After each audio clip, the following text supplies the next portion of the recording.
Hola, technical difficulties. Technical difficulties. Good evening, folks. Welcome to another episode of Spilling Tea. I'm your host, Tiffany Daniels, and yes, we're going back to that horrible world known as the JRC. But before we get going this morning, a few of the usual disclaimers.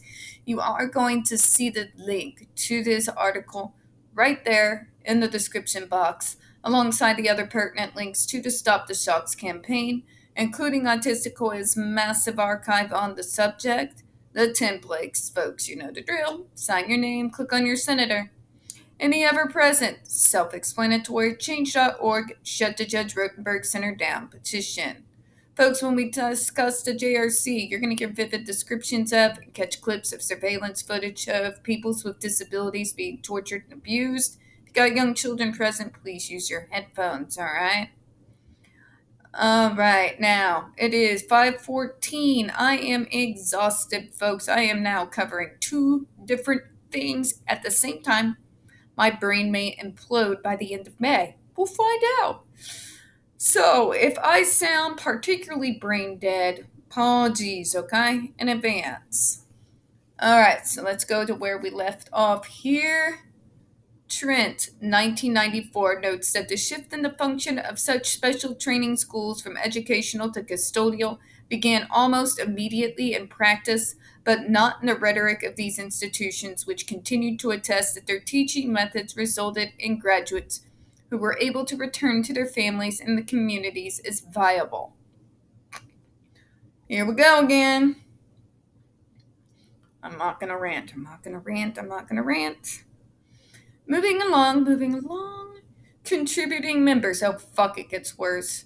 Even when this did not occur in practice, many of those deemed able were kept in institutions as unacknowledged and unpaid laborers. Who the fuck is surprised? Well, if you're disabled, you have to earn your worth. Or I could just have a worth as a living fucking human being, you bastards. Halifax personal communication. However, by the 1870s, this rhetoric of improvement and reintegration began to give way to one that acknowledged that some children would not be able to be returned to their communities and would become custodial states. Trent, 1994, page 29. Also in the mid-1800s, Trent, 1994, notes that the initial special training school for so-called feeble-minded children, fucking feeble, I'll give them feeble, children began to borrow not only from educational models, but also from institutional techniques modeled after employed by lunatic asylums, page 36. Like the asylum, these special schools became supervised and staffed by doctors and based upon medical programs which cemented intellectual disability as a medical category. Following Trent Carlson, 2010 traces a rough timeline of what she describes as the institutional era. That is helpful anchor point in history of the institution and the different shapes it has taken over time. According to Carlson, 2010, in the period between 1850 and 1880, the goals of the institution were concerned with cure and community reintegration. This was a period characterized by optimism and faith in the institutional environment as an agent of cure and normalization. This is probably what I'm going to say is still in the current era, folks. It still pushes cure culture all the time. We live in a world where we accept everyone but disabled people. I'm just going to say it for the people in the back. We will fight at injustice for any other minority, but when it comes to disabled people, fucking crickets every goddamn time. And what's really interesting is we are the largest minority in the world. The largest by far, and one that anybody can join at any time. So keep that in mind when you think about how you treat disabled people.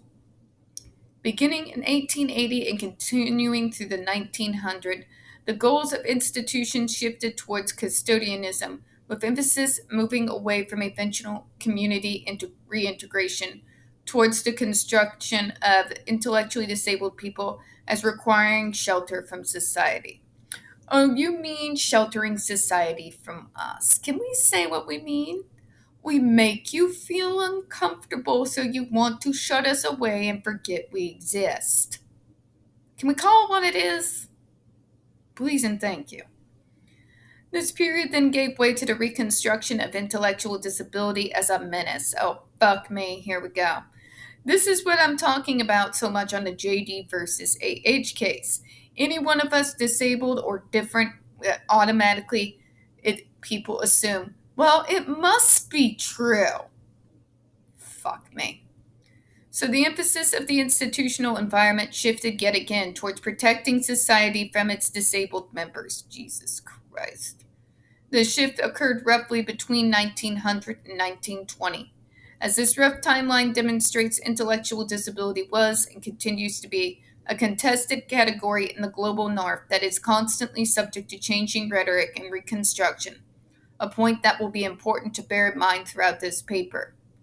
Intricately tied up with this belief in the power of the physical and social environment of the institution in producing more normative outcomes is the division of individuals under the broad category of intellectual disability, which is further broken down into subtypes. The institutional setting, Carl's 2010, drawing upon Foucault's concept of discipline and how the body of the inmate is made docile in institutional settings, describes a more detailed approach to categorizing individuals, which was achieved through the classification of inmates as either static or dynamic. Static cases were those considered unproductive and incapable of work, while dynamic cases were those believed to have the potential to become productive inmates. It's freaking psychotic when you look at it, isn't it? Carlson makes an important point that both static and dynamic cases serve to justify the need for institutions. In the instance of dynamic cases, the institution was cast as the agent that allowed the individual to develop into a productive member of society.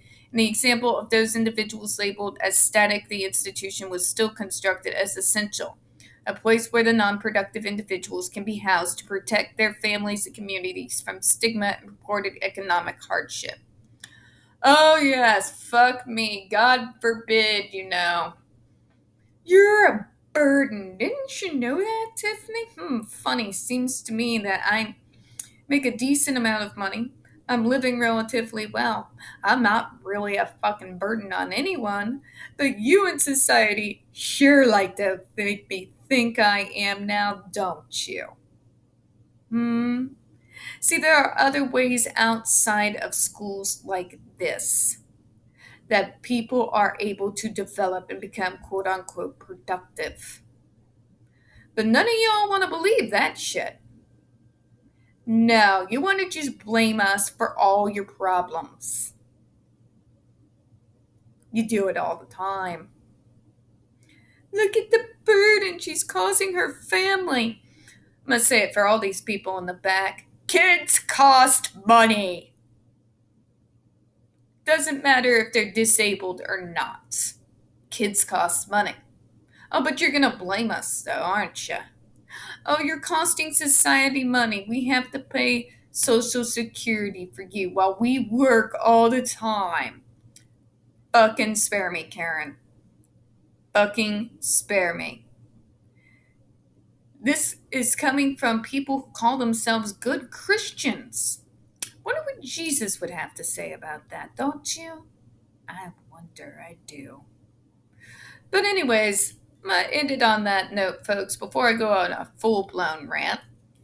We don't get very many views on this channel, and especially on this particular subject. And the few that we do tend to get removed from time to time, so please don't forget to hit that like button, hit subscribe, don't forget to hit the comments. I know this is shorter than usual, so I do apologize, and I thank you for your time here at Smelling Tea, and I do hope you have a good one. Bye-bye.